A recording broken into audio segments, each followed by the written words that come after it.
Alors c'est un anniversaire aujourd'hui, vous le savez. Vous étiez là l'année dernière, quand on a démarré Basulm, hein, donc 1 an maintenant. Et je dois dire qu'au début, il y a eu quand même pas mal de mails, pas mal de critiques, pas mal d'attaques de toutes sortes. Il fallait pas qu'on fasse ça, c'était pas le rôle de la Fédé, etc. Bon, bref. Basulm a 1 an, et je vais quand même vous donner quelques chiffres. Nous avons aujourd'hui 5104 inscrits. Bon, vous me direz, sur 14 000 ulmistes, c'est pas terrible, c'est la moitié, pas loin.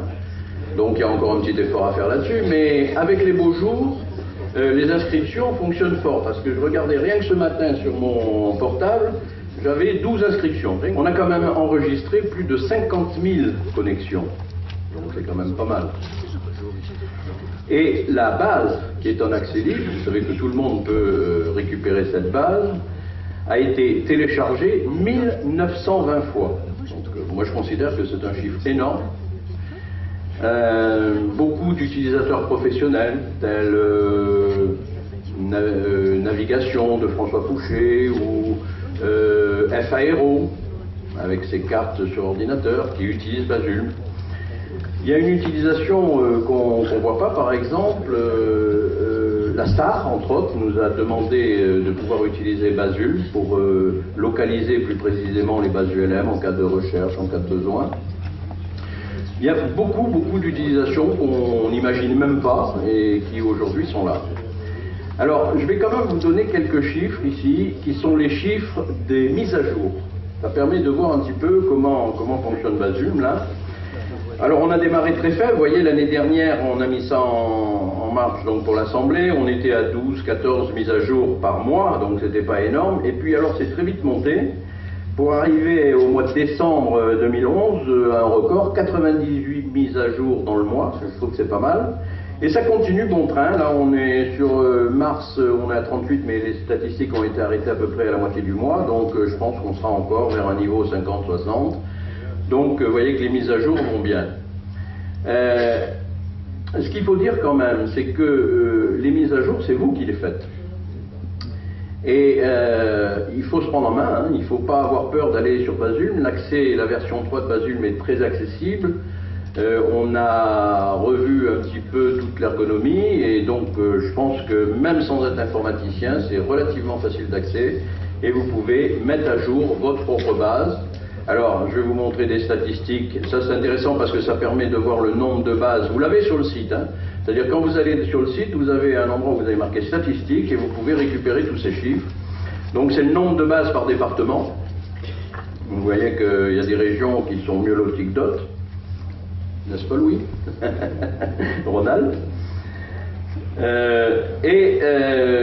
Nous avons mis en place depuis quelques jours, parce que je crois que c'était mercredi ou jeudi, les fiches terrain en format PDF, parce qu'on avait beaucoup de problèmes avec les fiches terrain quand on voulait les imprimer, suivant qu'on était sous Chrome, sous Explorer, sous Mozilla, on n'avait pas du tout le même résultat. Donc pour simplifier ça, on a fait des fiches PDF, qui sont, elles, maintenant dans un format déterminé, et que, quel que soit le navigateur, vous avez toujours la même impression. Alors, quand vous allez sur l'onglet Exportation, ici, vous avez accès aux fiches PDF, et vous voyez qu'ici, vous avez les fiches PDF par département. Donc, il vous suffit de cliquer sur l'onglet d'un département, et vous avez aussitôt une proposition donc, de téléchargement de ces fichiers. Ils sont zippés parce que c'est assez lourd, hein. Il y a des photos, c'est des fiches qui sont quand même assez lourdes, hein. Donc il vous suffit de cliquer sur OK et vous avez aussitôt toutes les bases du département qui s'affichent et vous pouvez les imprimer. Donc ça permet d'avoir des fiches qui se présentent comme ça. Voilà une fiche par exemple qui est bien remplie. Vous voyez qu'une fiche bien remplie en format PDF, ça vous donne quand même énormément d'informations. On est très proche finalement d'une carte BAC, avec donc le toponyme, sa codification, ses coordonnées, son altitude, la radio en auto-info ou en fréquence quand il y en a une, la possibilité d'avoir du carburant ou pas, le numéro de téléphone du gestionnaire du terrain, une information sur la piste préférentielle, une information sur le tour de piste. Une visualisation assez globale, qui est une visualisation Google. Et je pense que c'est un outil qui est quand même intéressant, parce que cette fiche, vous l'imprimez en A4, vous la pliez en deux, et vous pouvez mettre ça dans un folio, et ça vous permet d'avoir un document en vol qui est quand même très facilement accessible. Vous avez toutes les informations de sécurité. Alors, pour aider un petit peu, on va dire, à la mise à jour, toujours dans les statistiques, vous allez trouver les statistiques des pilotes qui font des mises à jour. On a des vrais spécialistes, on a des gens qui se donnent à fond et qui nous font énormément de corrections. Là, on est loin des chiffres de l'année dernière, parce que l'année dernière, je crois que celui qui était numéro 1 avait dû corriger 30 ou 40 bases. Donc, et donc, voilà les chiffres. Alors évidemment, on n'apparaissent que ceux qui ont plusieurs corrections, mais on a énormément de pilotes qui n'ont corrigé qu'une seule base, la leur ou celle sur laquelle ils ont été. Alors évidemment, c'est un petit jeu, puisque les 10 premiers pour l'année reçoivent un cadeau de la FFU. Bon, voilà, c'est anecdotique, mais ça mérite d'être dit.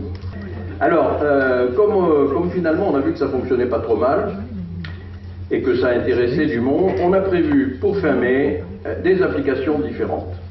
Premièrement, application iPhone, Android et tablette. Et donc, ces applications sont en cours de développement actuellement. Et je peux déjà vous montrer un petit peu ce que ça donnera. Voilà par exemple l'application telle qu'on l'aura sur l'iPhone, avec le petit logo Basule ici. Donc quand vous cliquerez sur le logo, vous arriverez sur une page d'accueil sur laquelle vous pourrez avoir par exemple la liste des terrains sur un département donné. Il suffira de montrer un numéro de département, et comme toujours avec ces appareils, un simple glissement du doigt vous permettra de naviguer dans le département. Possibilité ensuite de cliquer sur une base, et hop, vous aurez la base qui s'affiche, avec toujours les onglets, mais que cette fois-ci vous ferez coulisser avec le doigt, piste, information, etc.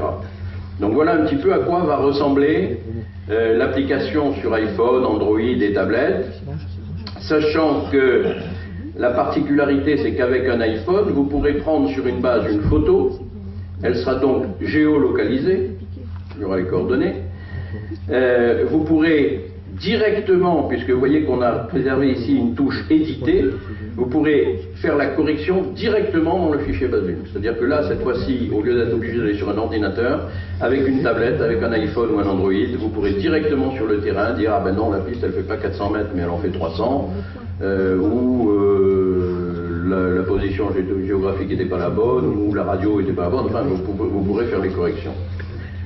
Voilà, et moi aussi je vous citerai quelque chose d'Antoine de Saint-Exupéry, parce que je crois que c'est vrai, la perfection est atteinte non pas lorsqu'il n'y a plus rien à ajouter, mais lorsqu'il n'y a plus rien à retirer.